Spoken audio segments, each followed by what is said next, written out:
Okay, this is a fun progressive sequence. So we're going to start down on hands and knees. I'll give you the side view so you can see what I'm up to first. I'm just going to start with a little spinal activation. So I push down through the arms. I'm going to straighten the elbows but not lock them forward. So they're, where you give blood is still facing in. I push the floor away actively. So I'm not schlumping down through the middle of the back. I'm actually actively pushing the floor away. And then I pull my belly button in.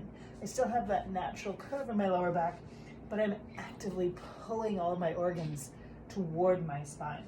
So there's the front of my body ready for action. Just let's check our work. Here's how I like to do that. Back of the neck, 3 points of contact is my imaginary dowel. Curl the toes under and just barely lift the knees off the floor. We're gonna hold here. My knees are almost touching, but just not quite. I'm pulling in with my abs. Try to make sure that you're not leaning too far forward or too far back. Directly shoulder over wrists, knees, and hips are aligned.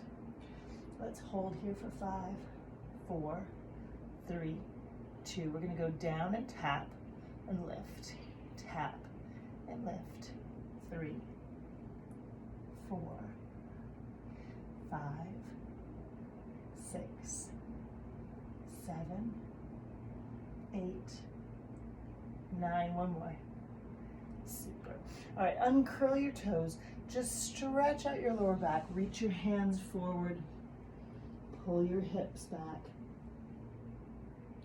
And then gently, slowly, leave your hands right where they landed and gently move your hips forward.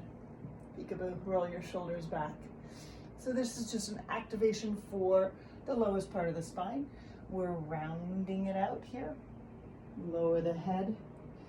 Leave your hands in this position and just slowly and gently articulate the spine in the other direction. Peekaboo. And again, hips slowly moving back. Try and get the breath to go with the movement.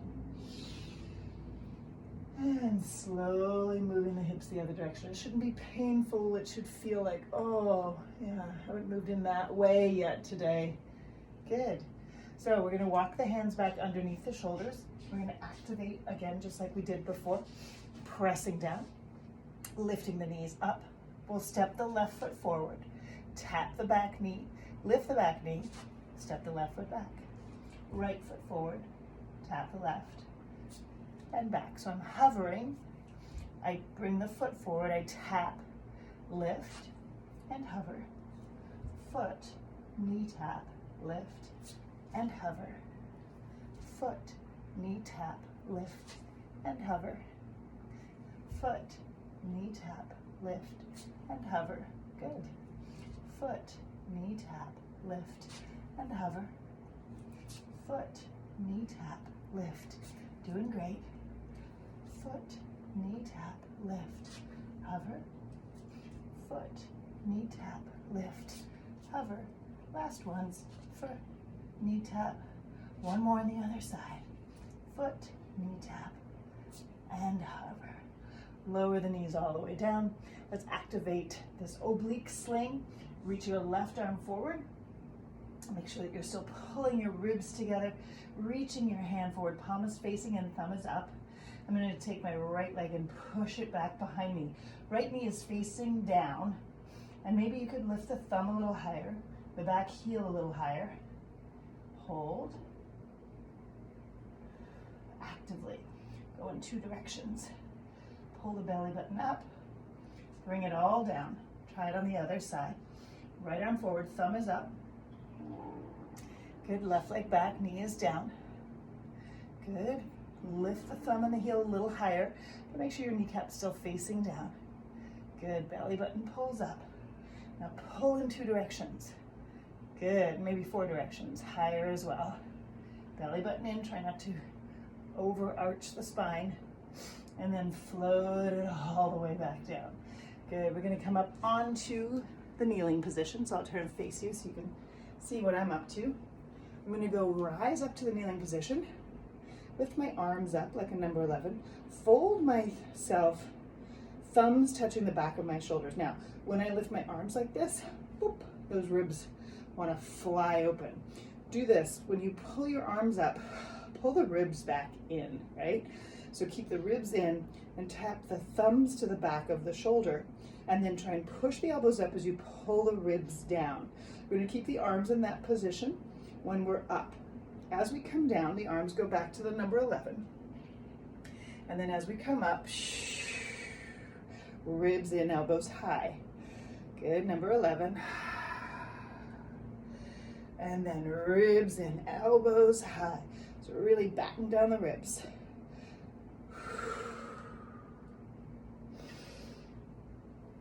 Ribs pull. So you're getting this sense of how to squeeze your torso around the spine, right?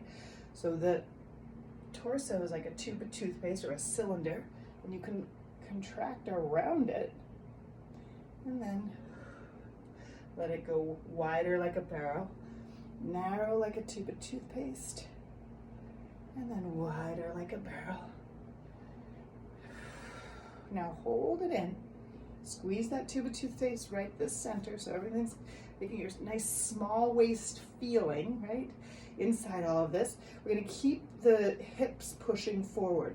So no creases at the front of your pants. You're pushing the hips forward, squeezing the glutes behind you. This time, the palms are going to face forward as you slowly sweep the arms all the way down.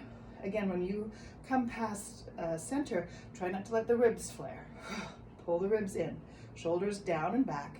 Keep the shoulders down, but float the arms up. Fancy little trick. Keep the shoulders down and float the arms down. Ribs stay in. Mobilizing through the shoulder girdle. So what we find here, often we'll see lots of bent elbows. Hey, no big deal if it's happening. Work on getting it longer, right? Or if your arms are straight, sometimes I'll see people with their hands way forward.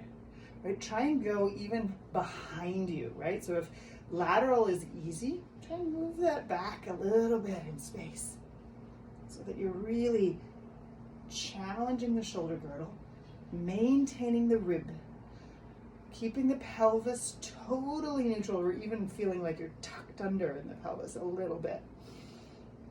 One more like that.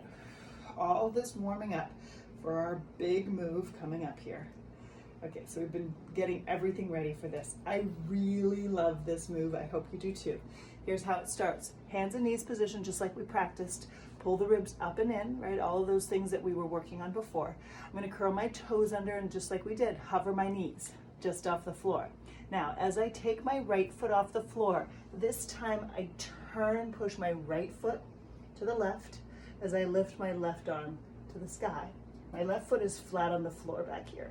So here I go, hands and knees.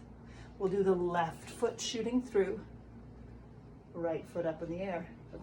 Scratch that, sorry. Right arm up in the air, come back through. Shoot through the other side. Now, if it's hard for you to maintain, you can come to a seated position, lift yourself back up, and come to a seated position. That's all good too. Work where you've got a challenge, right?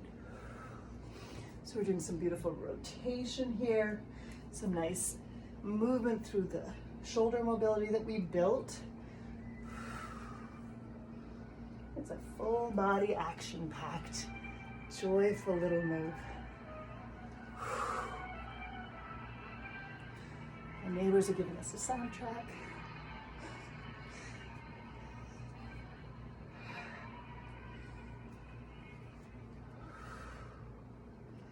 Smooth it out. Whatever you're working with and on, just see if you can smooth it all out.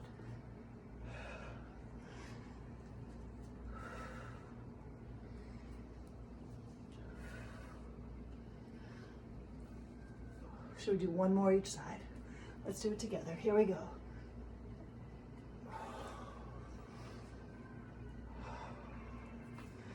Back to center. Lower the knees down. If you can, just stretch your quads. My feet are untucked. Ankles are pressing down. Toes are pointing straight back. I walk my hands back a little bit, feeling a nice stretch through the top of my legs. Shoulder blades pull back. Lift the eyes up. Open the front of your body. Really great. Beautiful. Beautiful. Lots of fun stuff. That's called Horsestance, this one right here. So we did tons of Horsestance variations today. All good for the core. Well done.